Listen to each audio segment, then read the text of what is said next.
आज 7 अगस्त 2014 गुरुवार का दिवस है और हरिहर त्रिक आश्रम के साप्ताहिक कार्यक्रम में आप सबका स्वागत है। हम शिव सूत्र पढ़ने के क्रम में अब शाक्तोपाय पढ़ रहे हैं। शाक्तोपाय को हम जैसे पिछले 3 हफ्तों से शुरू कर चुके हैं और उसको बहुत अति संक्षेप में बता दूं कि सबसे पहले हमने पढ़ा था चित्तम मंत्र, जिसमें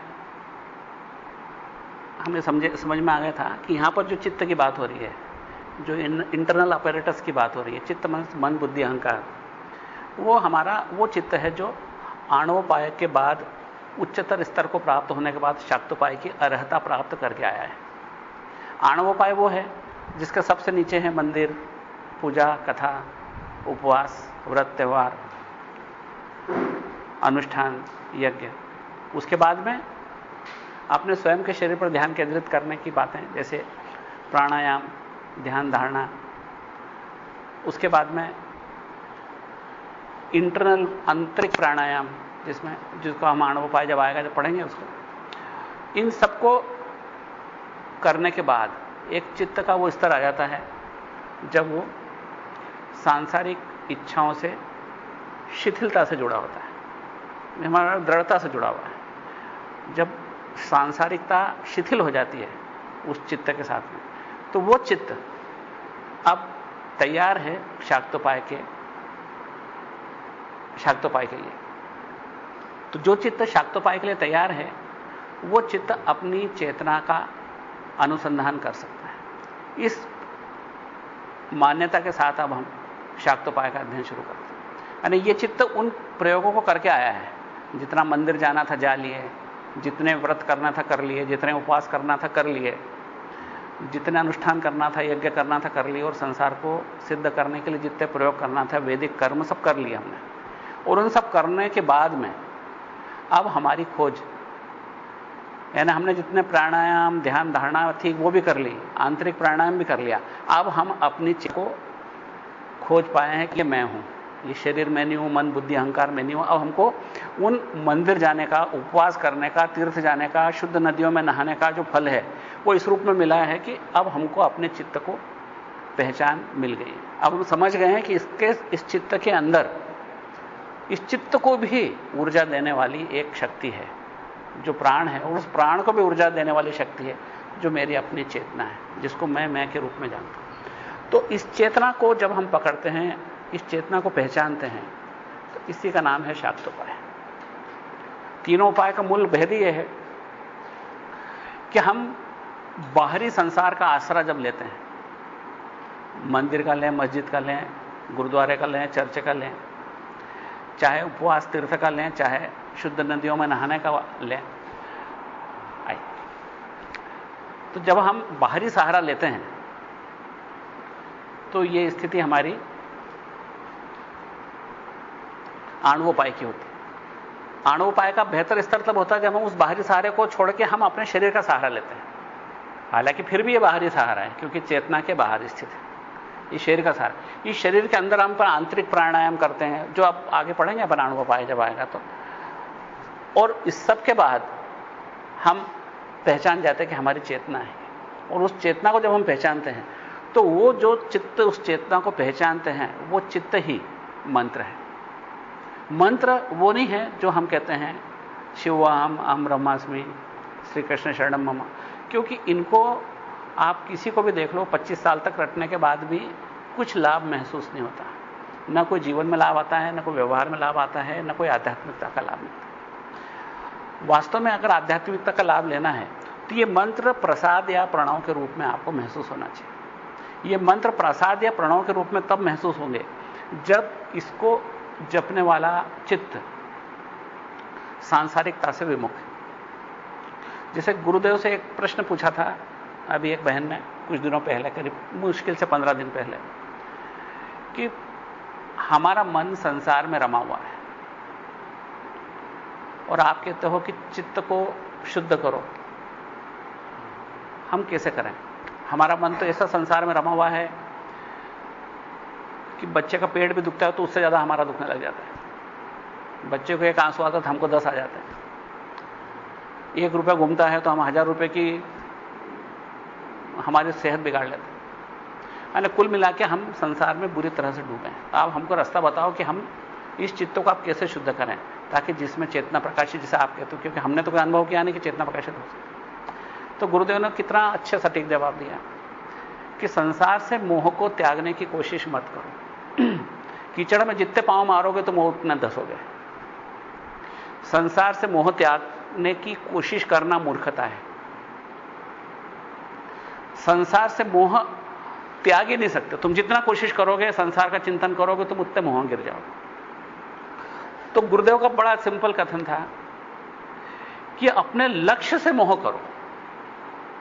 आपका लक्ष्य अगर शांभवोपाय है, आप इतना नहीं समझ रहे हैं तो अपना चित्त समझो, अपनी आत्मा समझो। इतना नहीं समझ में आ रहा है तो एक भगवान को समझो कि भगवान से प्रेम कर।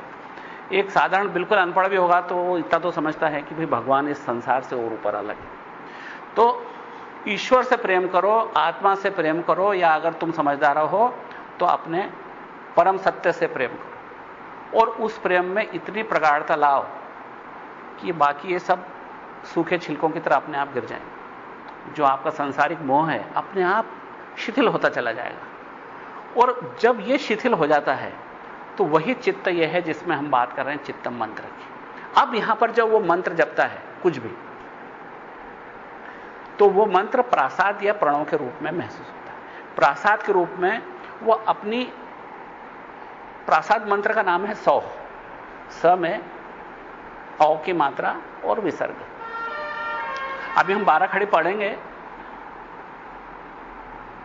मात्रा का बोध संबोध 7वां सूत्र जब आएगा उसमें हमको समझ में आ जाएगा कि 100 का क्या मतलब, इसमें स क्या है, औ क्या है, अह क्या है। तात्कालिक रूप से हम समझ लें कि यही प्रासाद मंत्र है। इसका बहुत विस्तार से वर्णन हम पूरी 12 खड़ी पढ़ेंगे, अ से लेके क्षेत्रज्ञ तक की सारी 12 खड़ी पढ़ेंगे। तब हमको यह समझ में आ जाएगा कि एक एक अक्षर का रहस्य, एक एक शब्द का और अक्षर का क्या रहस्य है। वो हमको आनंद से भर देगा, हमको समझ में आ जाएगा ब्रह्मांड कैसा है। फिलहाल हम समझ लें कि 100 मंत्र जो है वो प्रासाद मंत्र है। हमारी चेतना 100 मंत्र से अपनी चेतना बाहर प्रसारित होती है। अभी तक क्या होता है कि हम अपने आप को इस शरीर के रूप में जानते हैं। इसमें आग लगे मेरे को क्या करना, इसको सुई भी नहीं लगना चाहिए। तुम मरो मेरे को क्या करना, मेरे को सर्दी भी नहीं होना चाहिए। मतलब मेरा अपना स्वार्थ इस शरीर तक सीमित है। वो मेरे बाहर कुछ भी होता रहे, सब से निकलो, मेरे को कुछ नहीं होना चाहिए। यानी मैं, यानी ये शरीर, जब तक इस शरीर को मैं कहता हूं, इसी का नाम है अहंकार। मन, बुद्धि, अहंकार, 3 है हमारे इंटरनल अपरेटस। मन जो विकल्प रखता है, ये करना, वो करना, ये करना कि नहीं करना, वो जाना कि नहीं जाना, वो खाना कि नहीं खाना। बुद्धि जो निर्णय लेती कि हां तुम जो कह रहे हो कि खाना नहीं खाना, पर बुद्धि कहती नहीं खाना, वो एक निर्णय ले लेती। आज आश्रम में चलना कि नहीं चलना, चलना कि नहीं चलना, वो मन कहता है, फिर कहता नहीं नहीं चलना, ये बुद्धि कहती है। तो बुद्धि निश्चयात्मक होती है, वो एक आपको डिटर्मिनेशन देती, कहते नहीं ऐसा करना, क्योंकि उस बुद्धि में एक निश्चयात्मकता बनी। और इस सब के बीच में एक अहंकार है जो हमारे शरीर तक सीमित है। इसलिए हम इस शरीर को अपना और इस संसार को पराया मानते हैं। अने कुछ भी हो जाए, कितना भी प्रिय हो, जब दोनों की जान पे आ जाएगी तो हम अपनी जान बचा के भाग जाएंगे। इसका उपनिषद में भी उदाहरण है कि एक बंदरी अपने बच्चे को सिर पे रख के नदी पार कर रही थी, और पानी बढ़ता चला बढ़ता चला बढ़ता चला, उसको लगी कि अब मैं डूबने वाली हूं, तो उस बच्चे को फेंक के तैर के बाहर निकल जाती। उसका मोह उस क्षण समाप्त हो जाता है। वो जानते हैं कि अब इस बच्चे को बचाने के चक्कर में मेरी जान चली जाएगी। इसलिए हमारी अहंता इस शरीर तक रहती है, इस शरीर के बाहर। तो इस शरीर से जो हमारी अहंता है, इसी का नाम अहंकार है। ये मन, बुद्धि, अहंकार। लेकिन ये जब शुद्ध हो जाता है तो शरीर से अहंता क्षीण हो जाती है, ढीली हो जाती है। पूरी तरह से खत्म नहीं होती, लेकिन क्षीण हो जाती है। जैसा केले का छिलका बहुत आसानी से निकल जाता है, और एक वो अनानास का छिलका होता है जिसको निकालना बहुत कठिन हो जाता है, वो चिपक जाता है। तो हमारी अहंता पहले बहुत जकड़ी हुई होती है, फिर धीमे धीमे क्षीण हो जाती है, जिसको आसानी से अलग किया जा सकता है। तो ऐसा शुद्ध चित्त जिसमें अहंता धीमी हो गई है, अहंकार धीमा हो गया है, उस चित्त के साथ जब मंत्र का जोड़ होता है तो वो मंत्र कारगर होने लगता है, वो हमारी चेतना को हमारे शरीर से बाहर फैलाने लगता है, जो हमारा उद्देश्य पूरे विश्व में हमारी चेतना को फैलाना है कि मैं ये ब्रह्मांड हूं, अहम ब्रह्मास्मि या शिवोहम में, ये हमारा टारगेट है। जब हम ये समझ में आ जाए कि हमारी चेतना और विश्व चेतना एक है, इन दोनों में कोई फर्क नहीं है, तो इस टारगेट को प्राप्त करने के लिए मेरे को अपनी चेतना को विश्व चेतना तक एक करना है। उसके लिए इंस्ट्रूमेंट है ये जो शिवोहम, अहम ब्रह्मास्मि, श्री कृष्ण शरणम मम, जितने भी ढेर सारे मंत्र हैं, अनगिनत मंत्र हैं, ये सारे मंत्र इंस्ट्रूमेंट है। जैसे एक बंदूक, वो बंदूक हम कहते बंदूक रक्षा करे, वो खुद की भी रक्षा नहीं कर सकती, उसको भी लोग चुरा के ले जाएंगे। ऐसे मंत्र तुम्हारा कुछ भी कल्याण नहीं कर सकता जब तक इसको तुमको सही उपयोग करते नहीं आए।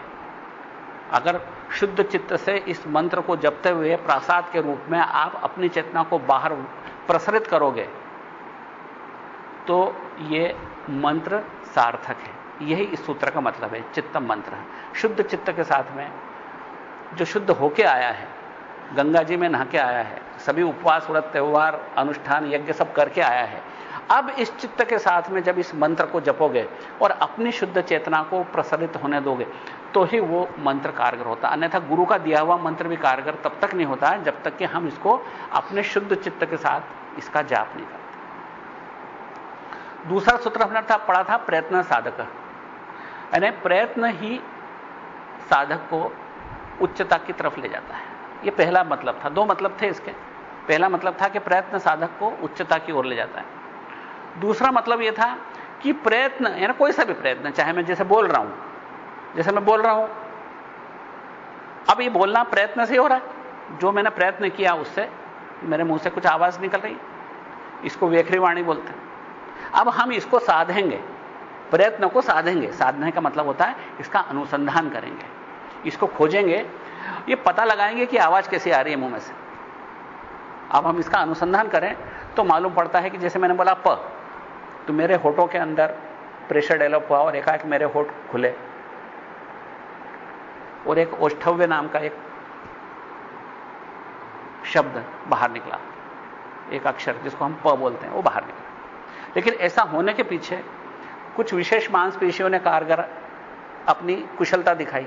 होठ ताकत से बंद हुए, अंदर गले से हवा निकली, उस प्रेशर डेवलप हुआ और एकाएक उसको रिलीज किया, तो एक प नाम का शब्द निकला। अब ये क्रिया मांसपेशियों ने करी। इस मांसपेशियों को ये क्रिया की दक्षता किसने दी? उसके पीछे स्नायु तंत्र है। उस स्नायु तंत्र को आज्ञा किसने दी? उसके पीछे हमारा मस्तिष्क है, ब्रेन है। इस ब्रेन को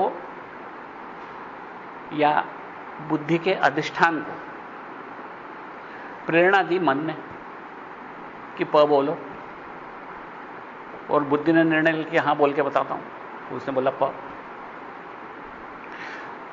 तो ये उस क्रिया को घटने के पीछे मन है। लेकिन अब इस मन को यह क्षमता किसने दी कि ऐसे प्रस्ताव रखे?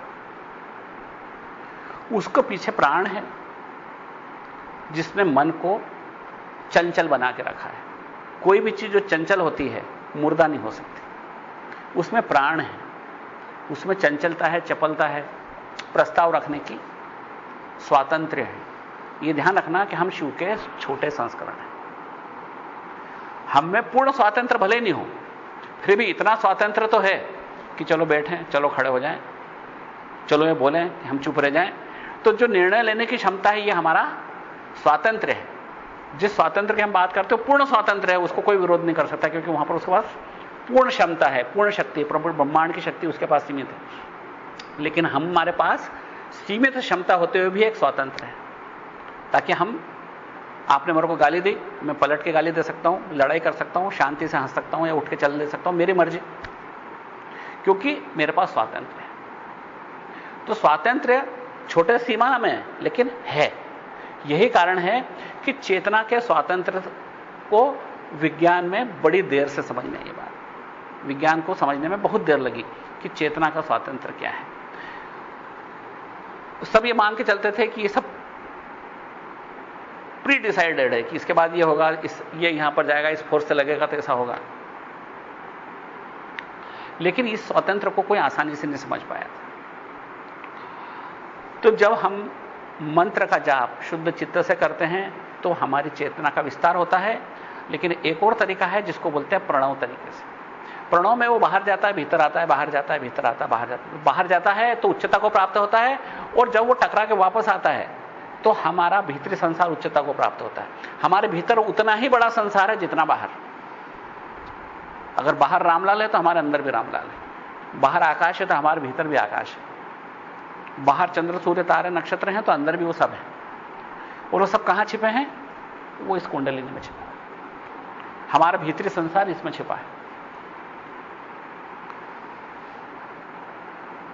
तो उसको बोलते हैं प्रणव मंत्र। प्रणव 4 तरह के होते हैं, उसको भी आगे अपन पढ़ेंगे। 4 तरह के प्रणव। एक वैदिक प्रणव होता है जिसको ओम की तरह बोलते हैं, एक शाक्त प्रणव होता है जिसको ह्रीम बोलते हैं,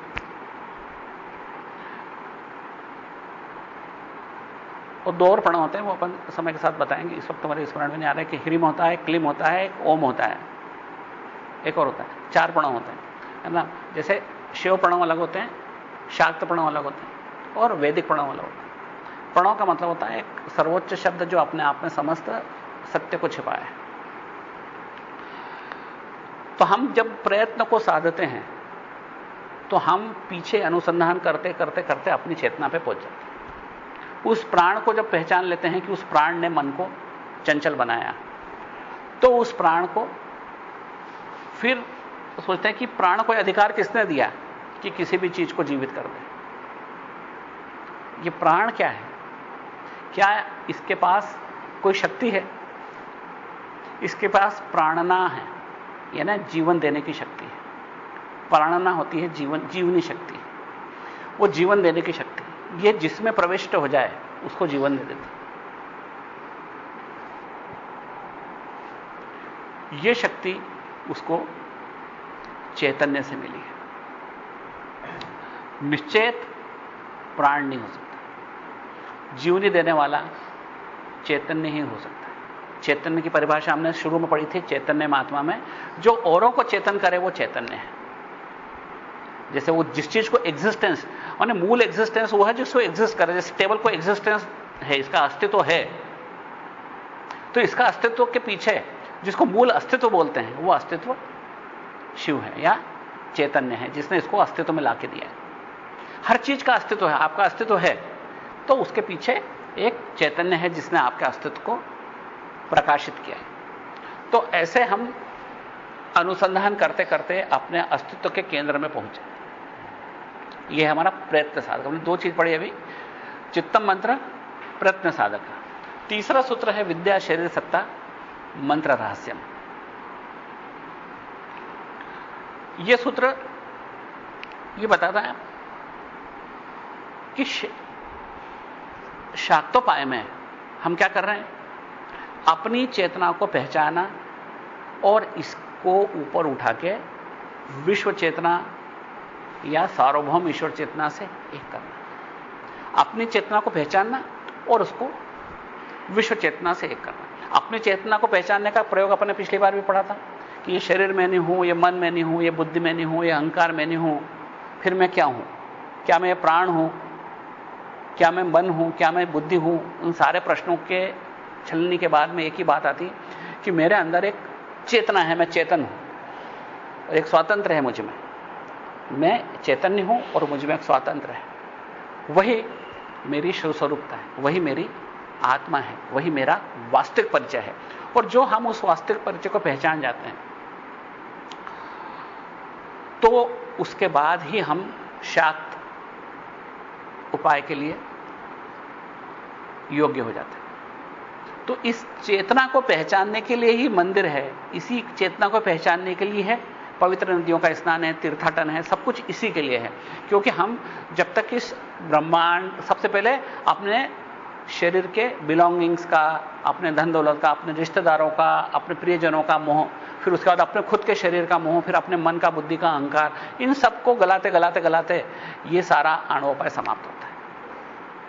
इसके बाद शुरू होता है शाक्तोपाय, जब हम अपनी चेतना को पहचानते हैं। अब इस चेतना को विश्व चेतना से एक करना है तो हम विद्या शरीर सत्ता, विद्या मतलब पूर्ण ज्ञान, वो ज्ञान जो हमको वास्तविकता का परिचय देता है या परम सत्य का परिचय करवाता है। शरीर का मतलब होता है सार।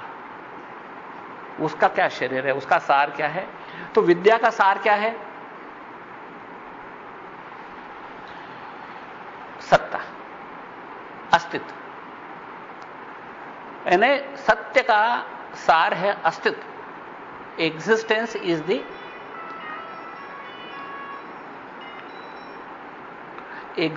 Is the ultimate knowledge. हम कहते हैं एग्जिस्टेंस, आपका अस्तित्व, इस दरी का अस्तित्व, इस आसमान का अस्तित्व है, मेरा अस्तित्व है, जो कुछ भी है अस्तित्व में है, उस अस्तित्व का ज्ञान, उसकी समझ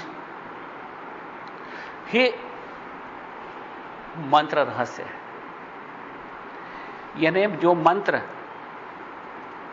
का मतलब होता है अपनी चेतना को विश्व चेतना से एक करना, अपनी चेतना को पहचानना और उसको विश्व चेतना से एक कर देना, वही मंत्र रहस्य है। अन्यथा मंत्र का कोई मतलब, मंत्र सिर्फ एक शब्द समूह है। यहां पर लक्ष्मण जी महाराज ने एक उदाहरण दिया था कि अगर आपकी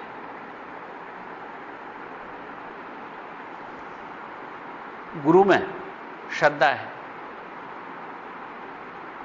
तो गुरु आपको क्षमता दे देता है कि उस मंत्र को आप चेतना से जोड़ लो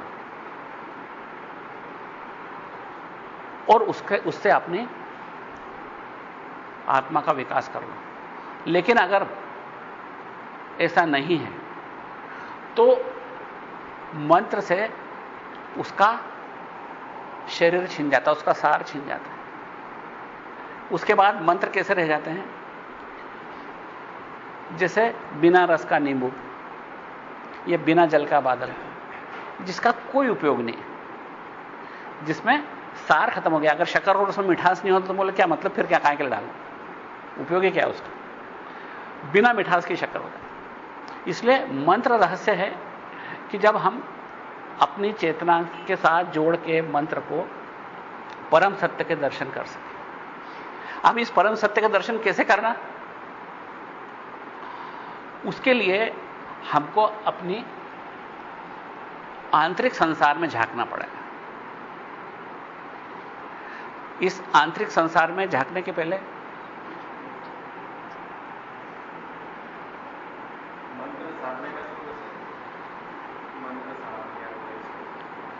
मंत्र साधने का मतलब यह होता है कि उसको चित्त के साथ आपका एक में कर लिया, आपके चित्त के साथ एक हो गया। जैसे आपको अच्छी से अच्छी बंदूक ला देना कोई खास मायना नहीं रखता जब तक कि आपको निशाना साधते नहीं आए। तो मंत्र भी वैसे ही साधा जाता है जैसे बंदूक से निशाना साधा जाता है। आपके पास तीर कमान है लेकिन आपको चलाते नहीं आए तो हो सकता है उल्टे आप खुद को इंजोर कर लो।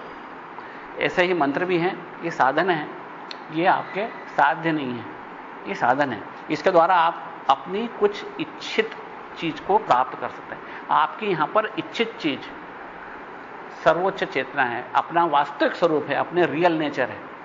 आपका अंतिम सत्य क्या है उसको प्राप्त करना यहां आपका उद्देश्य। तो उस उद्देश्य को प्राप्त करने के लिए हम अपने भीतरी संसार में झांकते हैं, जिसका नाम है कुंडलिनी शक्ति। कुंडलिनी शक्ति इंसान के शरीर के मूलाधार में एक सुषुप्त अवस्था में पड़ी होती। इसको आप ऐसे ठीक से समझ सकते हो कि आपके घर के स्टोर रूम में एक एटम बम रखा हुआ है जिसके बारे में आप कुछ भी नहीं जानते। उसमें इतनी शक्ति है कि पूरे गांव को उड़ा देगा, लेकिन आपको इसके बारे में कुछ भी नहीं पता। आप उसके बारे में अनभिज्ञ हो, आप उसको एक लोहे का टुकड़ा समझ रहे हो कि किसी काम का नहीं, फालतू पड़ा हुआ है, कचरा पड़ा है कोने में रहने दो। ऐसे ही हमारे भीतर जो संसार है उसमें कुंडलिनी के रूप में एक आंतरिक शक्ति छिपी है, जिस शक्ति के अंदर पूरा ब्रह्मांड छिपा है। हर व्यक्ति के भीतर एक कुंडलिनी है और उसके अंदर पूरा ब्रह्मांड छिपा है, और उसमें उतनी शक्ति है जितनी पूरे ब्रह्मांड में है। उस पूरी शक्ति उसके अंदर है, जितना बाहर है उतना भीतर है। अब इस कुंडलिनी शक्ति को योगी जागृत करता है। इसको आप हट से नहीं जगा सकते। जिद करो या खूब चिल्लाचोट करो या खूब सोचो कि हम मंत्र जाप करके इसको जगा देंगे, तो ऐसा कुछ भी नहीं होता।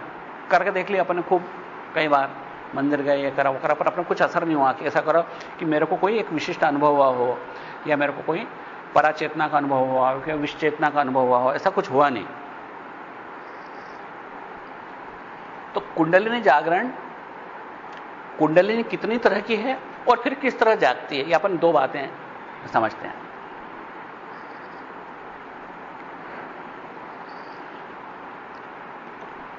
कुंडलिनी तीन तरह की होती है।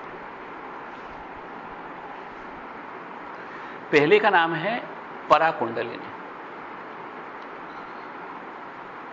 दूसरी है चित कुंडलिनी और तीसरी है प्राण कुंडलिनी। तीनों के बारे में अपन समझते हैं ये क्या है। पराकुंडलिनी सशरीर किसी को भी अनुभूत नहीं होती। आप शरीर में रहते हुए पराकुंडलिनी का अनुभव नहीं कर सकते। पराकुंडलिनी मात्र जो जीवन मुक्त है, संसार से मोह से मुक्त है, उसको मृत्यु के समय अनुभव होती है। जब वो शरीर छोड़ने लगता है उस समय उसको पराकुंडलिनी का अनुभव होता है। पराकुंडलिनी क्या है समझ लो। पराकुंडलिनी का मतलब होता है शिव की संपूर्ण शक्ति। और ये पराकुंडलिनी दो चीज है, एक तिरोधान शक्ति है और एक रचनात्मक शक्ति। दोनों उल्टी चीज होती है। जैसे एक गहना है, गहने के उदाहरण से अच्छा समझ में आएगी ये बात।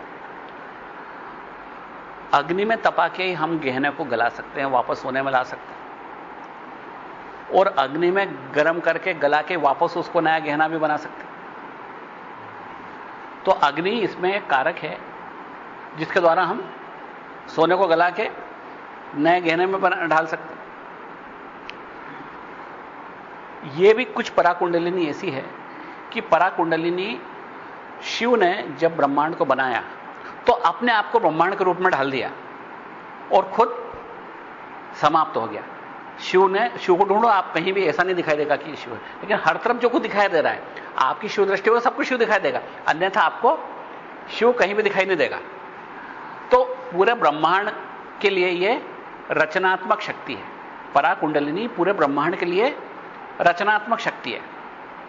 पूरा ब्रह्मांड पराकुंडलिनी से निकलता है और शिव का अस्तित्व संसार में विलीन हो जाता है।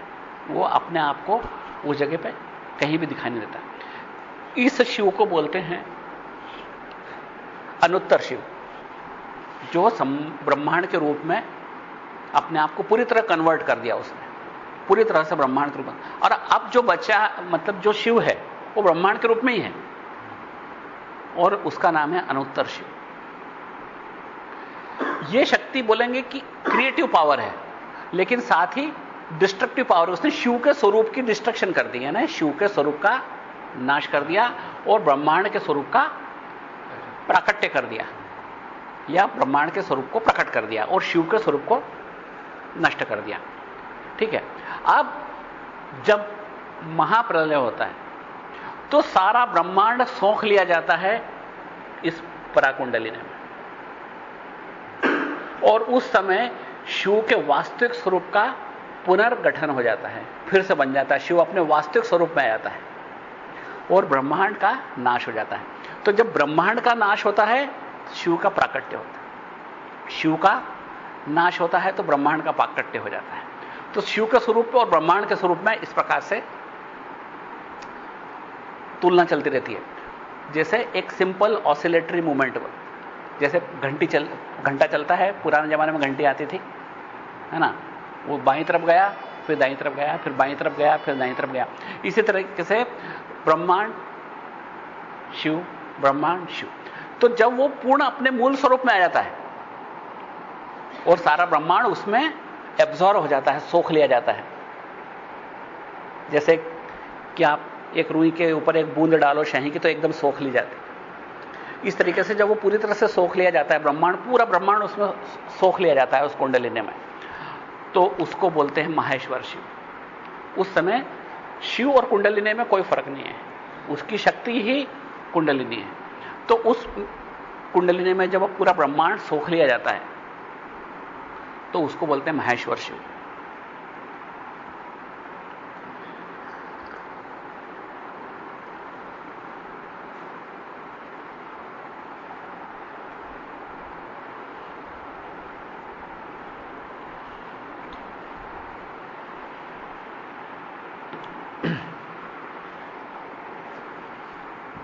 यह है पराकुंडलिनी, इसको पराविसर्ग भी बोलते हैं।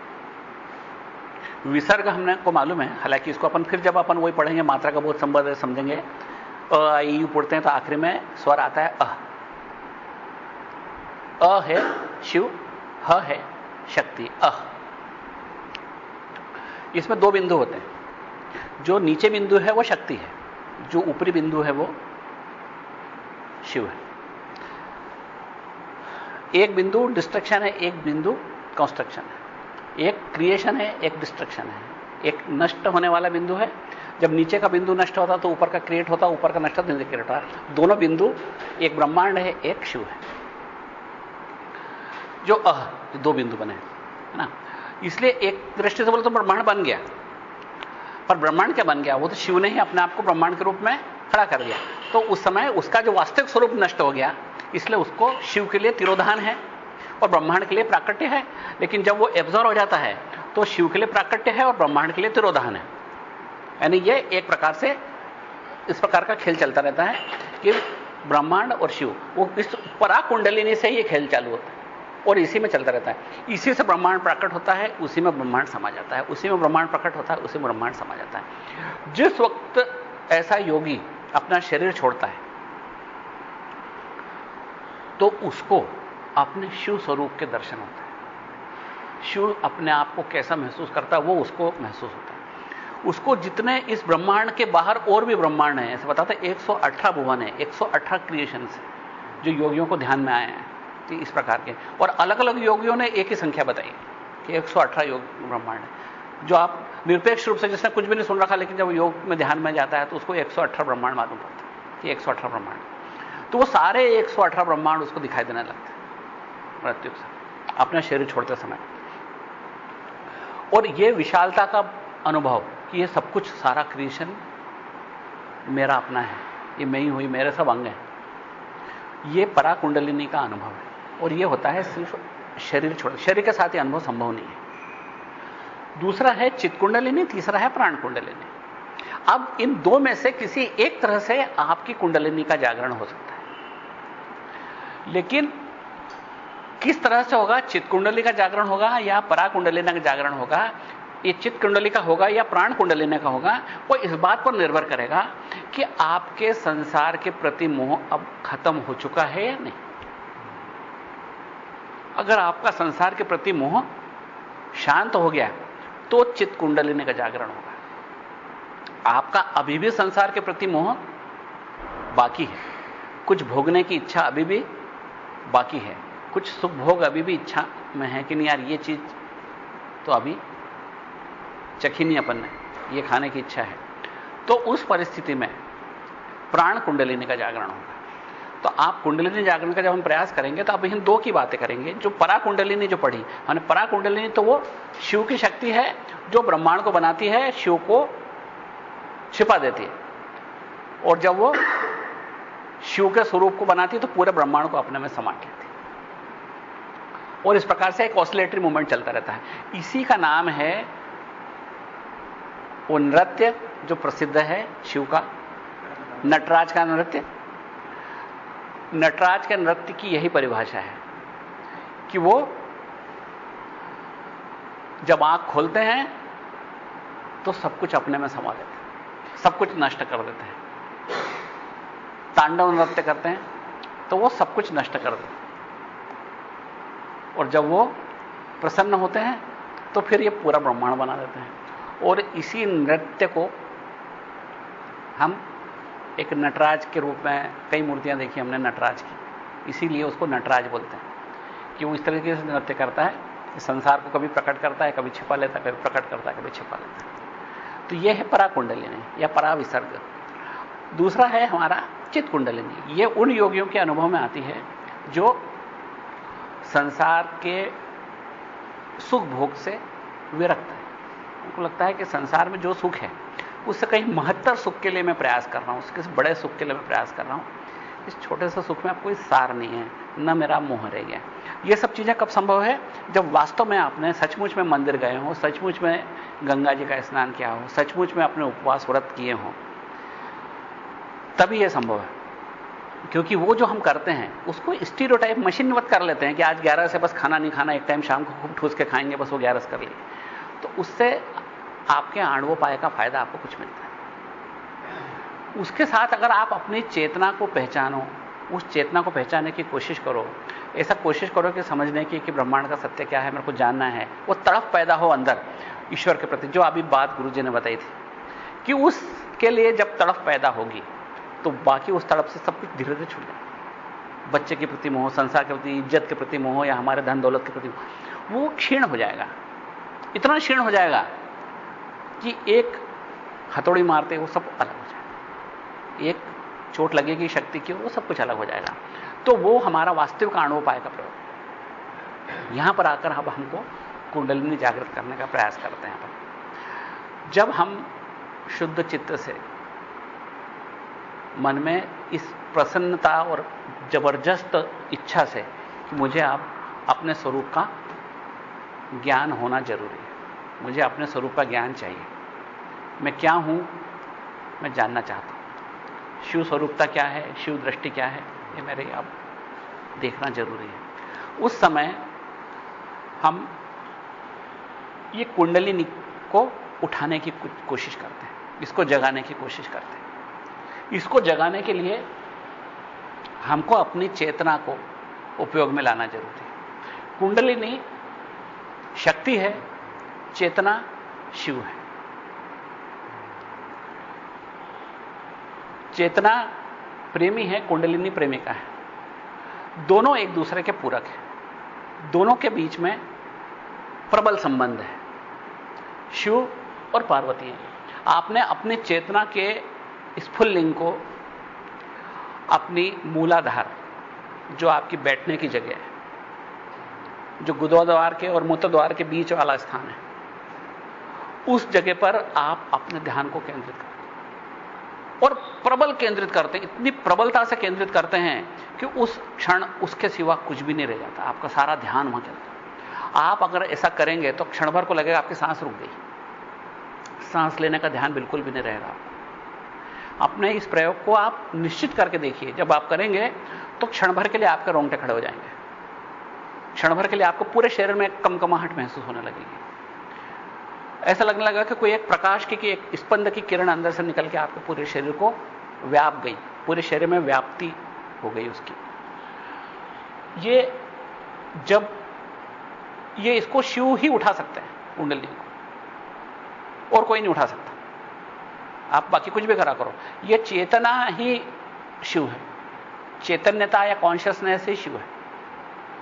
और यह शक्ति, इसको अगर उठाना है तो शिव ही इसको उठा सकता है। इसलिए हमको अपनी चेतना का स्फुल्लिंग उस शक्ति पर केंद्रित करना है। जैसे ही उस शक्ति पर केंद्रित करते हैं तो उसमें एक कमकमाहट महसूस होती है। अब जैसे लक्ष्मण जी महाराज अपने प्रवचन में बोलते हैं कि कब उठेगी, कितना समय लेगी, कहां तक उठेगी, पूरी उठ जाएगी, आधी उठ के वापस चली जाएगी, यह आपके हाथ में नहीं है। यह आपके डेडिकेशन पर, आपके प्रबल निर्णय पर, डिटर्मिनेशन पर, विल पावर पर डिपेंड करता है। दूसरा डिपेंड करता है कि आपका गुरु आपसे प्रसन्न है। गुरु आपकी आंखों में झांक के आपको शक्ति दे सकता है जिसके द्वारा आप अपनी कुंडलिनी को जागृत कर सकते हैं। जब चित्त कुंडलिनी जागती है तो जब स्फुल्लिंग डालते हैं हम, इसको स्फुल्लिंग को बोलते हैं नाद। ये नाद आपके मूलाधार पर जाकर एक, जैसे हम लाइटर का एक स्पार्क करते हैं ना, ऐसा एक स्पार्क करता है, जाके आपकी चेतना वहां जाकर एक स्पार्क करती है, और जैसे स्पार्क क्षण भर में आता है और उसी क्षण ठंडा भी पड़ जाता है, हम उसको फिर से स्पार्क करते हैं। कभी हम गैस जलाते हैं, कभी कभी एक बार में जलता तो लगातार जलाते हैं बार बार। उसी तरीके से हमको अपने चेतना के स्फुल्लिंग को वहां डालना है। अभी हम इतने सक्षम नहीं है कि उस चेतना को प्रबलता से एक साथ डाल सकें, इसलिए बार बार वो क्षीण होती है। ध्यान देंगे हम उस जगह पर, फिर ध्यान हमारा क्षीण हो जाता है, फिर ध्यान देंगे, फिर ध्यान क्षीण हो जाता है, फिर ध्यान देंगे, फिर ध्यान क्षीण हो जाता है। इस क्रिया को सतत और बार बार करो। जब कुंडलिनी आवेशित होती है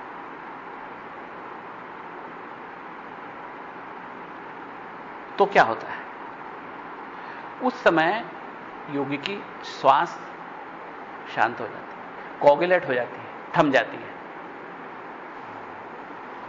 सांस थम जाती है और एक बिंदु के आसपास गोल गोल घूमती है। अब हम जब ध्यान वहां दे रहे हैं तो ध्यान कैसे देंगे? श्वास को हम देखें कि श्वास हमारी यहां से चली, नाक से टकराई, अब अंदर गई। अंदर जाते जाते सामान्यतः हम जो सांस लेते हैं वो हमारा अनुभव नाभि तक का होता है कि नाभि से वापस आ गई। अब हमारा अनुभव होगा कि वो नाभि से 12 उंगल नीचे और नीचे जाती है और नीचे जाती है। और जब ये आनंद शक्ति से आवेशित हो जाती है, जब हमारी प्रबल इच्छा होती है कि हमको इस कुंडलिनी को जागरण करना है, मेरे को परम सत्य के दर्शन करना है, मेरे को अपनी चेतना को पहचाना है। ध्यान रखना, शाक्तोपाय में हर सूत्र के अंदर हमको यह खोजना है कि हमको अपनी चेतना को पहचानना और इसको विश्व चेतना से एक करना है। इसके बगैर शाक्तोपाय का श्लोक नहीं हो सकता। वो शाक्तोपाय में जो कुछ है वो यही है। तो हमको अपनी चेतना को प्रबलता से वहां पर प्रविष्ट करना है और वहां पर प्रविष्ट के एक स्फुल्लिंग के मध्यम पड़ते नया स्फुल्लिंग डालना है। जैसे ही वहां पर हमारी ध्यान कमजोर पड़ती है फिर से ध्यान डालना है उस पर। तो ऐसा करते करते एक क्षण ऐसा आता है योगी को कि जिस क्षण उसकी सांस रुकने लगती है और एक बिंदु के आसपास मंडराने लगती है। एक बिंदु का अनुभव होता है और इस बिंदु के आसपास वो सांस मंडराने लगती है। वो भूल जाता है सांस लेना उस वक्त। उसकी श्वास इतनी प्रबल गहराई से उसका एकाग्रता वहां पर हो जाती है कि श्वास लेना भी अब उसके लिए संभव नहीं है। उस जगह पर एक रेंगने की महसूस थी, क्रॉलिंग सेंसेशन महसूस होता है कि उस जगह पर कुछ रेंग रहा है और यह क्षण भर के लिए महसूस होता है। उस रेंगते हुए सेंसेशन के साथ में आपकी जो सांस जो नीचे जाके टकराई थी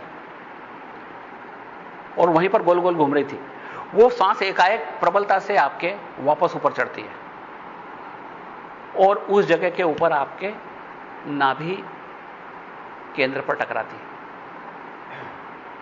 नाभि केंद्र से ऊपर उठ के आपके हृदय केंद्र पर टकराती है। हृदय केंद्र से टकरा के आपके कंठ केंद्र पर टकराती है। कंठ केंद्र से टकरा के आपके भ्रूमध्य पर टकराती है और भ्रूमध्य से जब आगे बढ़ती है तो आपके सहस्रार चक्र पर टकराती है। और जब ये इस तरीके से पूरी उठ खड़ी होती है तो उस समय योगी परम आनंद से भर जाता है। अब इसकी पूर्ण जागरण और अधूरा जागरण भी होता है। अधूरा जागरण में कई बार ऐसा क्रॉलिंग सेंसेशन हुआ अंदर घूमने का और उसके बाद में आप संसार में बाहर आ जाते हो, आपका सारा ध्यान भंग हो जाता है। कभी कभी क्षण भर के लिए कुंडलिनी हिलने का महसूस होता है और फिर ध्यान भंग हो जाता है। आप सतत प्रयास करो, सतत प्रयास करो, आप नहीं जानते कब, लेकिन एक दिन ये जागरण हो जाएगा। जब ये जागरण होता है तो कभी कभी नाभि चक्र तक आके फिर संसार में आ जाते हैं, फिर भूल जाते हैं, हमारा ध्यान टूट जाता है। इसमें हम आगे बढ़ते जा सकते हैं और जब यह सहस्रार चक्र पर चला जाता है, चित्त कुंडलिनी का यहां पर पहुंच जाना, यह परम पुरुषार्थ हो गया। इसमें दो चीजें होती हैं, उस क्षण दो चीजें होती हैं। एक तो योगी अपने असीम आनंद से भर जाता है, जिसको बोलते हैं power of bliss of Lord Shiva. जो उसकी आनंद शक्ति है वो उस वक्त आप पे बरसने लगती है। आनंद शक्ति आप इस बात से अंदाज लगा सकते हो कि लक्ष्मण जो महाराज जिन शब्दों में उसका व्यक्त किया उन्होंने कि इंसान को सर्वोत्तम आनंद का एक अनुभव होता है, कल्पना होती है कि सर्वोत्तम आनंद क्या हो सकता है, इससे बढ़िया कोई आनंद नहीं। उस आनंद से 10 लाख गुना आनंद है और आप उसके आनंद की सीमा ही नहीं, आप कल्पना ही नहीं कर सकते उस आनंद की। यानी इंसान की कल्पना में जो सर्वोत्तम आनंद है, उस आनंद से 10 लाख गुना आनंद है, 1 मिलियन टाइम्स। यानी बाकी के शारीरिक आनंद इससे 10 लाख गुना कमजोर है। उस आनंद में एक और बात है कि इस आनंद का ह्रास नहीं होता, शारीरिक आनंद का पूरी तरह ह्रास हो जाता है। उस आनंद का कोई ह्रास नहीं होता, उसका कोई नाश नहीं होता। वो आनंद जब ऊपर की तरफ यहां से निकलने लगता है तो संसार के सारे आनंद समझो आपके अपने हो जाते हैं। और ये तो एक चीज हो गई आनंद। इसी के साथ एक और चीज होती है, आपको अपने सच्चे स्वरूप का ज्ञान हो जाता है।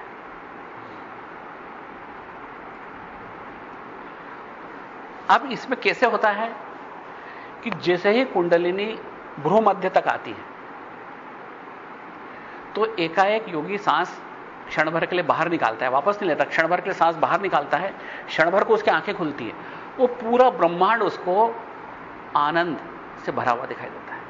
पूरा ब्रह्मांड उसको शिव के आनंद से दिखाई देता है। और फिर आंखें वापस बंद हो जाती है, और जैसे आंखें बंद होती उसको भीतरी ब्रह्मांड पूरा आनंद से भरा हुआ दिखाई देता है। फिर क्षण भर को उसकी आंखें बाहर निकलती, और फिर बाहरी ब्रह्मांड आनंद से भरा दिखाई देता है, और फिर वो आंख बंद करता है, उसको भीतर ब्रह्मांड भी आनंद से भरा हुआ दिखाई देता है। इस तरह वो बाहर भीतर यात्रा करता है, उसकी चेतना बाहर यात्रा करती है, पूरे ब्रह्मांड की छोर तक होकर आती है, और उसको फिर अपने भीतर घुस जाता है। भीतर भी उसको वही ब्रह्मांड आनंद से भरा हुआ दिखाई देता है। वो आनंद बढ़ते चला जाता है, मतलब उस आनंद में कहीं कोई कमी होने का काम ही नहीं है। तो इसको बोलते हैं क्रम मुद्रा। इसको वास्तविक क्रम मुद्रा, योगियों की भाषा में इसको बोलते हैं क्रम मुद्रा। ये क्रम मुद्रा तक लक्ष्मण जी महाराज कहते हैं कब आओगे?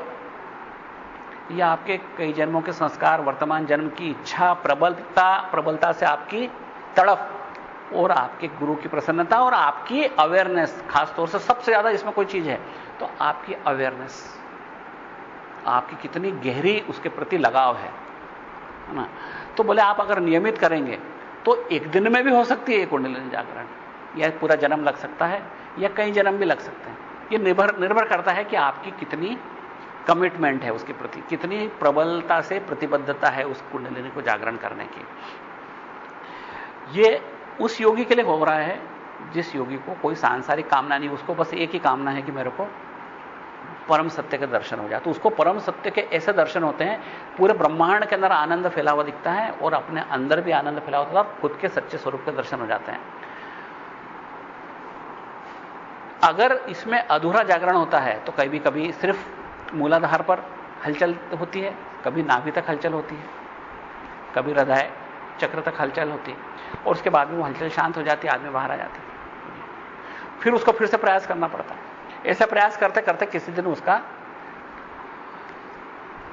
सर्वोत्तम पुरुषार्थ सिद्ध हो जाता है, जब उसको ब्रह्मरंध्र में भेद कर लेता है, जो सहस्रार चक्र बोलते हैं, उस चक्र तक वो पहुंच जाता है। यह है चित्त कुंडलिनी, जो अभी अपन ने बात करी। लेकिन ये चित्त कुंडलिनी सिर्फ उन योगियों को ही होती है जिसका संसार के प्रति मोह समाप्त हो जाए।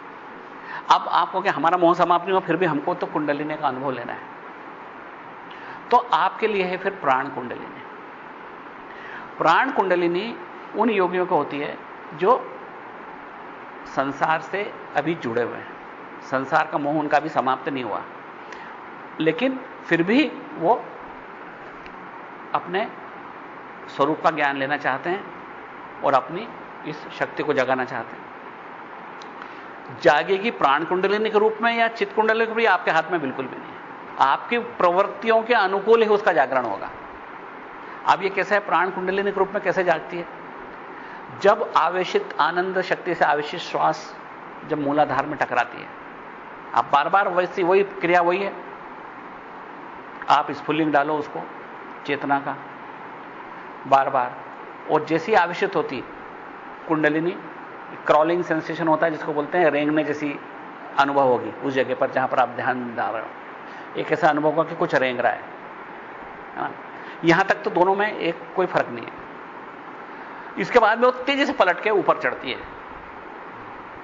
और जैसी ऊपर चढ़ती है तो सबसे पहले मूलाधार में एक चक्र घूमता हुआ महसूस होगा। इतना तेजी से घूमता महसूस होगा कि कि उसके घूमने की आवाज भी सुनाई देगी आपको। घूमने की आवाज सुनाई देगी, जैसे मिक्सी चल रही हो, इस टाइप से घूमता हुआ चक्र महसूस होगा मूलाधार में।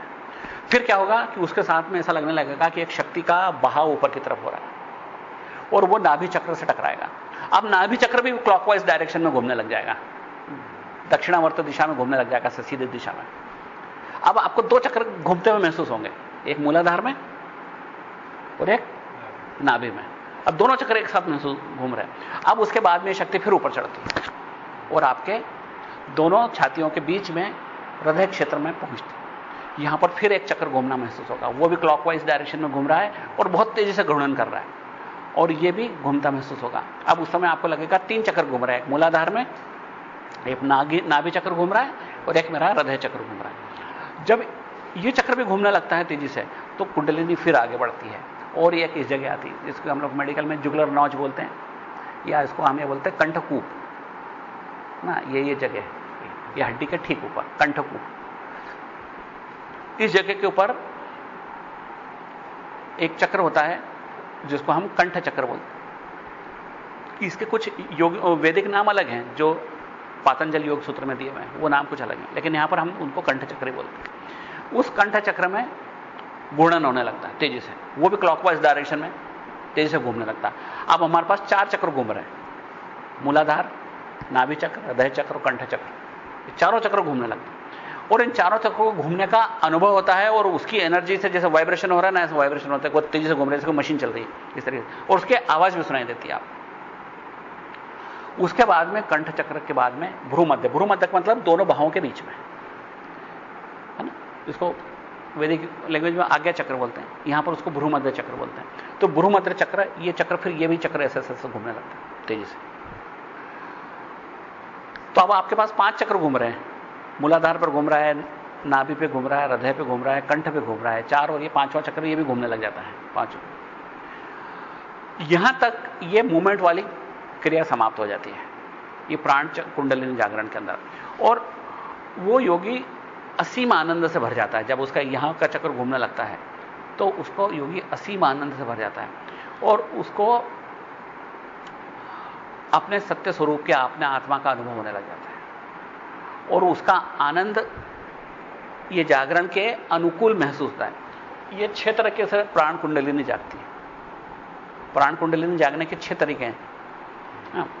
लेकिन यही प्राण कुंडलिनी अब योगी अपना ध्यान बाहर नहीं आने दे और लगातार उस समय में भी वो आत्मस्थ बना रहे और अपनी श्वास के ऊपर जो आनंद शक्ति का आवेश है उसको बनाए रखे, तो उस समय वो आपके सहस्रार को पार करके चित्त कुंडलिनी बन जाती। जो पहली बार हमने पढ़ा चित्त कुंडलिनी, वो इस प्राण कुंडलिनी को आप चित्त कुंडलिनी में बदल देता है, और उसके बाद में उसको फिर जैसे ही वो इससे बाहर आता है, उसको फिर पूरे ब्रह्मांड के अंदर आनंद के दर्शन होने लगते हैं। और उसके बाद में वही क्रिया होती है वो क्रम मुद्रा की, जबकि उसको बाहर और भीतर यात्रा करता है। बाहर भी आनंद, भीतर भी आनंद। बाहर देखो तो भीतर से ज्यादा आनंद, और भीतर झांकता है तो बाहर से ज्यादा आनंद। उसको ये नहीं समझ में आता कि ये आनंद ज्यादा है कि वो आनंद ज्यादा है। उस आनंद में वो बेहद डूब जाता है। वो आनंद उसको कभी ऐसा आनंद ऐसा कि जिसको अनुभव कभी किसी ने किया ही नहीं, तो ऐसा नहीं। लेकिन प्राण शक्ति के जागरण, चित्त शक्ति का जागरण तो हमने बताया था कि सीधे सीधे ऊपर चढ़ती है और वो यहां से उसको परम सत्य का दर्शन करवा देती है। लेकिन जब प्राण शक्ति का जागरण होता है, चूंकि वो योगी सांसारिक इच्छाओं से अभी जुड़ा हुआ है, अभी उसकी सांसारिक इच्छाएं, कामनाएं समाप्त नहीं हुई, इसलिए प्राण शक्ति का जागरण आपकी उन सांसारिक इच्छाओं के अनुकूल क्षेत्र से होता है। सांसारिक भोग की इच्छा है, लेकिन प्रबल इच्छा तो यह है कि मेरे को परम सत्य का दर्शन होना, चेतना समझ में आना, चैतन्य में आत्मा क्या है समझ में आना, सब मेरे को शिव दृष्टि मिलना, सब कुछ शिव की तरह मेरे को दिखाई देना। सांसारिक इच्छाएं दबी छिपी हैं, छोड़ दूंगा, लेकिन मेरे को ये, उसके लिए मंत्र वेद होता है। सबसे जो प्रबल भावना है, सांसारिक इच्छाएं हैं लेकिन बहुत कमजोर है, उसको सबसे पहली इच्छा है उसकी कि मेरे को परम सत्य का दर्शन, शिव स्वरूपता के दर्शन हो, मेरी वास्तविक आत्मा के दर्शन हो, मेरे को मेरा अपना आत्मबोध हो जाए, सेल्फ रियलाइजेशन हो जाए। उसको जब प्रबल इच्छा होती है तो उसको मंत्र वेद होता है। इस मंत्र वेद में अहम मंत्र कारगर होता है। मतलब कि मैं हूं, अहम है ना, मैं। जब इस अहम के साथ कि मैं हूं, वो श्वास को आवेशित करता है और मूलाधार पर चोट करता है, बार बार चोट करता है मूलाधार पर, और उस श्वास के साथ आपका ध्यान भी वहां तक चला जाना चाहिए। आप श्वास के ऊपर केंद्र। अब यह ख्याल रखना कि हम ऐसा क्यों कर रहे हैं, ऐसे में कुंडलिनी क्यों जागृत हो रही है ना। हमने शाक्तोपाय को जब शुरू किया था, जब आपने पढ़ा था कि किन्हीं भी दो घटनाओं के बीच में चेतना शुद्ध स्वरूप में रहती है, किन्हीं भी दो घटनाओं के बीच में। जैसे मैंने चश्मा पहना और अब मैं किताब को ढूंढ रहा हूं, तो चश्मे का नाश हो गया, किताब की सृष्टि हो गई। और उस समय उस जंक्शन में या उस संधि काल में अगर मैं ध्यान केंद्रित करूं, तो उस समय में हमारी शुद्ध चेतना पर ध्यान केंद्रित हो। इसको कैसे समझ सकते हैं कि एक कंगन है, गहना है सोने का, उसको मैंने गला दिया और अब उस कंगन से हार बना दिया। लेकिन इसका संधि काल में ध्यान केंद्रित करूं तो क्या दिखेगा? शुद्ध सोना। उस समय न मेरे को कंगन दिखेगा, न मेरे को हार दिखेगा, मेरे को शुद्ध सोना दिखाई देगा। इसलिए संधि काल वो है जहां पर कुछ भी मूल रूप में होता है। अभी हमने पढ़ा महारथानुसंधान मंत्र विद्यानुभव, कि महान जो चेतना के महान समुद्र पर ध्यान केंद्रित करने से हमको मंत्र वीर्य का अनुभव होता है। मंत्र वीर्य क्या है? सुप्रीम आई, यानी मैं कौन हूं इसका अनुभव। तो मंत्र वीर्य क्या है? कि जैसे एक लहर निकली और वापस समुद्र में समा गई। एक लहर निकली वापस, वो लहर समुद्र से अलग नहीं थी, समुद्र का ही रूप थी। अब लहर को एक नाम दे दिया आपने, ये रामलाल है।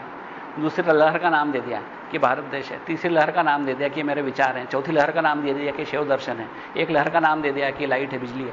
कुछ भी जितने नाम रूपात्मक संसार है, जितने लोग हैं, जितनी तरह की चट्टान है, जितने तरह के समुद्र हैं, जितनी तरह के देश हैं, जितने तरह के लोग हैं, सूर्य चंद्र तारे नक्षत्र हैं, जितने तरह के ग्रह, सब एक एक लहर है जिनका अपना एक जीवन है और वापस उसी चेतना में समा जाते हैं। जो जीवन देने वाली है उसका नाम है मात्रका, और जीवन जो वापस उस चेतना में समा देती है उसका नाम है मालिनी।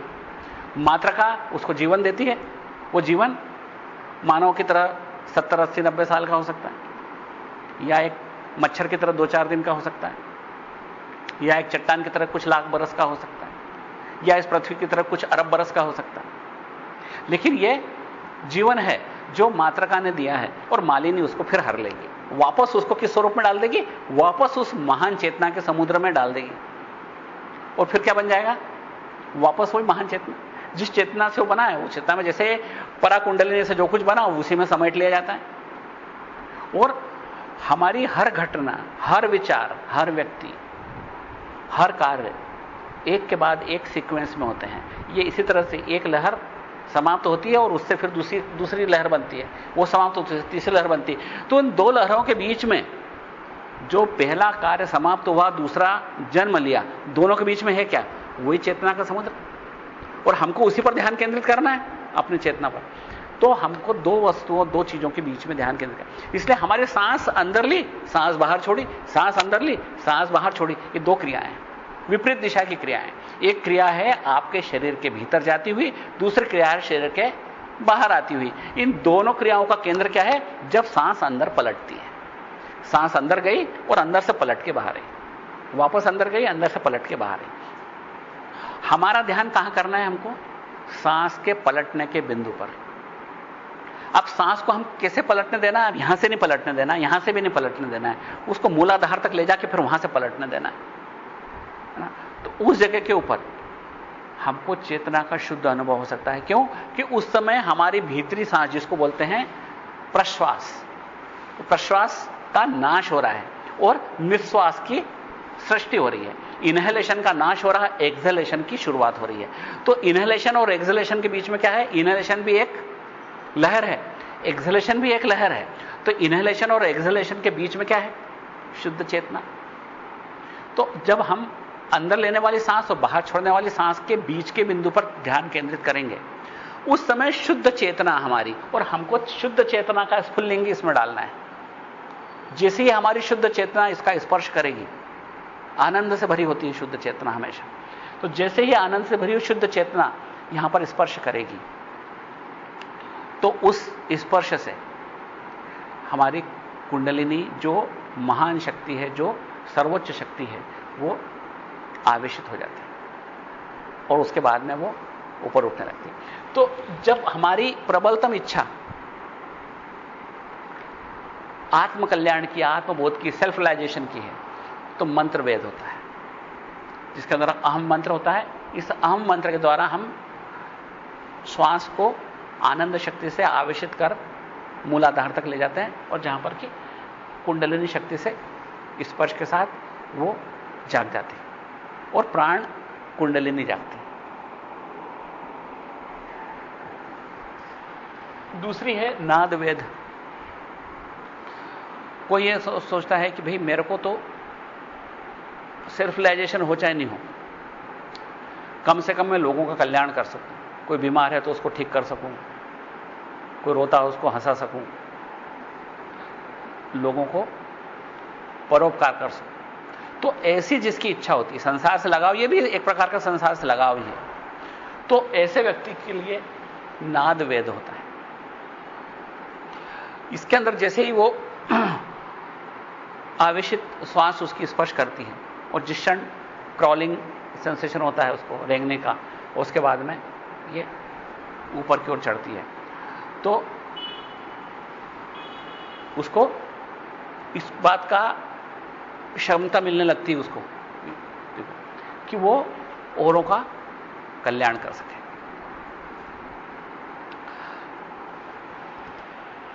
तीसरा है बिंदु वेद। इसमें जब श्वास अंदर स्पर्श करती है, बाहर निकलती है, ऊपर चढ़ती है, तो एक आनंद के फव्वारे की तरह चढ़ती है। ये बताते हैं कि ये बिंदु वेद का आनंद शिव की शुद्ध आनंद शक्ति है। इस आनंद को सह पाना ही मुश्किल है, इतना परम आनंद है वो कि इस आनंद के आगे दुनिया में कुछ भी नहीं दिखाई देता, कुछ भी नहीं दिखाई देता। वो बिल्कुल उस आनंद में सराबोर हो जाता है वो। और लक्ष्मण जी महाराज कहते हैं कि इस बिंदु वेद के लिए मैं अपने जीवन का कुछ भी देने को तैयार हूं, अगर ये मिलता हो तो इसके लिए मैं जीवन का सर्वस्व त्याग सकता हूं, मेरा कोई भी जो कुछ भी, क्योंकि वो आनंद बोले दुनिया का, इस आनंद के पीछे कल्पना से परे है वो आनंद। जिसको आनंद की इच्छा होती योगी को, उसको यही होता है, उसको लगता है कि मेरे को शिव के आनंद शक्ति के दर्शन करना है और उसी आनंद से सराबोर होना, उसको ये बिंदु। एक शाक्त वेद जो किसी विशेष शक्ति प्राप्त करना चाहता है, वो चाहता है कि मैं लोगों को मेरी बात समझा सकूं, लोगों को अपनी बात कह सकूं, तो कहता है कि नहीं मेरे को तो यहां पर बहुत बड़ा नेता बन जाऊं या बहुत लोगों का बहुत बड़ा गुरु बन जाऊं। इस तरह की जो इच्छा होती है कि लोगों को मैं अपनी बात कह सकूं, समझा सकूं, सब मेरी बात सुने समझें और मेरी ओर आकर्षित हो जाएं, तो उसको फिर शाक्त वेद होता है ना। उसको उसकी जब कुंडलिनी जागती है तो उसको ऐसी शक्ति दे देती है कि वो सब लोगों को अपनी ओर आकर्षित कर ले, अपनी बात कह सकता है, उसको थकान नहीं आती। अगर वो 50 लेक्चर दे देगा यहां से वहां तक चुनाव सभा में जाके, तो उसको थकान नहीं आएगी। उसकी आंतरिक शक्ति जाग जाती है और उसको पूर्ण शक्तिशाली बना देती है। यह शाक्त वेद होता है। एक है भुजंग वेद। जब वो मानता है कि कुंडलिनी शक्ति सर्प के रूप में होती है, तो उसको ऐसा लगने लगता है कि वास्तव में सर्प ही मेरे अंदर की तरफ खड़ा हो गया, मतलब पूंछ नीचे टिकी उसकी और सर्प आके यहां से फुफकार मार रहा है इस तरीके से। और एक होता भ्रमर वेद, जिसमें भौरे की तरह ऐसा लगता है कि भौरे की तरफ मूलाधार से यहां तक भौरे की तरफ भिन्नाती हुई एक शक्ति ऊपर चढ़ रही है। यह उसको होती है जो किसी अपने शिष्यों को गुप्त दीक्षा देना चाहता है। संसार में ऐसी इच्छा होती है कि गुप्त दीक्षा दूं। तो इनके भेदों के थोड़े से विस्तार हम, चूंकि आज समय अभाव है अपने पास, इसलिए खाली इंट्रोडक्शन दे रहा हूं इन सबके, अपन इनके थोड़ा सा विस्तार से और पढ़ेंगे। कुंडलिनी के अंदर पूरी मात्रा का छिपी है, जो हम पढ़ेंगे बाद में, अ आ ई से लेके ह तक जो पूरी मात्रा का छिपी है, वो सारी मात्रा का इसमें छिपी है। 14 भवन इसमें छिपे हैं, सारे नक्षत्र, चांद, तारे, सितारे, समुद्र और पूरी पृथ्वी, सब कुछ इसमें छिपी हुई है कुंडलिनी के अंदर। और इसी से, कुंडलिनी से शिव की 5 शक्तियां इसी में से निकलती हैं, जिसके 5 शिर होते हैं कुंडलिनी शक्ति। तो उसके शिव के 5 पंचमुखी शिव होते हैं, जैसे जिसमें ईशान, तत्पुरुष, वामदेव अघोर और सद्योजात, इस प्रकार से 5 शिर होते हैं जो चित्त, आनंद, इच्छा, ज्ञान और क्रिया शक्ति का प्रतिनिधित्व करते हैं। इन 5 शक्तियों के द्वारा 5 शिर शिव के होते हैं, वो पांचों इसी से निकलते हैं। सारी शक्तियां, चित्त, आनंद, इच्छा, ज्ञान, क्रिया, सब इसी के अंदर छिपी हुई है। इसके आगे हम एक और चीज पढ़ेंगे कि अगर आपका गुरु आपको श्राप दे दे, आपसे नाराज है, तो एक होता है पिशाच आवेश होता है। जहां कुंडलिनी की साधना करने गए और आपके आवेश श्वास मूलाधार से टकराई, तुरंत आपका भ्रूमध्य चक्र घूमने लग जाता है। भ्रूमध्य के बाद में फिर कंठक चक्र घूमने लगता है। कंठक चक्र के बाद में आपका हृदय चक्र घूमने लगता है। हृदय चक्र के बाद में अपना नाभि चक्र घूमता है और आखिर में मूलाधार चक्र घूमता है और होता कुछ भी नहीं। उल्टी दिशा में घूमने लगते हैं सब। बजाय नीचे से ऊपर कुंडली उठने के, ऊपर से नीचे आ जाती है। उस समय आपका कोई भी कार्य सफल नहीं होता, सारा काम उल्टा हो जाता है। यह कब होता है? जब आपका गुरु आपसे नाराज हो, आपको शापित कर दे। अन्यथा एक जो शिष्य जो अपने गुरु में पूरी आस्था रखता है, इस विद्या के प्रति आस्था रखता है, गंभीरता से इस बात को समझना चाहता है, गंभीरता से आत्मबोध के लिए प्रेरित है, उसको इस प्रकार का कुछ, उसको पिशाचावेश बोलते हैं ना, कि उल्टी दिशा में आवेशित हो जाता है, कि वो सबसे पहले ये घूमने लग जाता है उसका, जबकि उसको सबसे आखिरी में घूमना है तो सबसे पहले घूमने लग जाता है वो चक्र। तो प्राण कुंडलिनी के ये भिन्न भिन्न तरीके हैं जिससे ये आवेशित होती है, ऊपर उठती है। और जब आवेशित होती है तो व्यक्ति को एक बिंदु का दर्शन होता है। सबसे पहले उस बिंदु से 4 पुंज निकलते हैं, 3 पुंज ऐसे निकलते हैं और चौथा उसको तीनों को घेरे होता है। पहला पुंज है प्रमात्र भाव, दूसरा प्रमेय भाव, तीसरा प्रमाण भाव और चौथा प्रमिति भाव। अब इनको अपन फिर अगली बार समझेंगे कि 4 पुंज क्या हैं। इनका नाम है subjective awareness, objective awareness, cognitive awareness और डाइजेस्टिव अवेयरनेस। ऐसे 4 तरह के पुंज निकाल देते हैं। इन चारों पुंजों को भी अपन अगली बार पढ़ेंगे, समझेंगे कि क्या है। थोड़ा सा इनको भी और बेहतर विस्तार से समझेंगे और हम क्या अपने दैनिक जीवन में इसके लिए क्या कर सकते हैं, इसके प्रैक्टिकल एस्पेक्ट्स क्या हैं, उनको भी अपन समझेंगे। क्योंकि आज समय अपना पूरा हो रहा है, इसलिए आज इतना ही।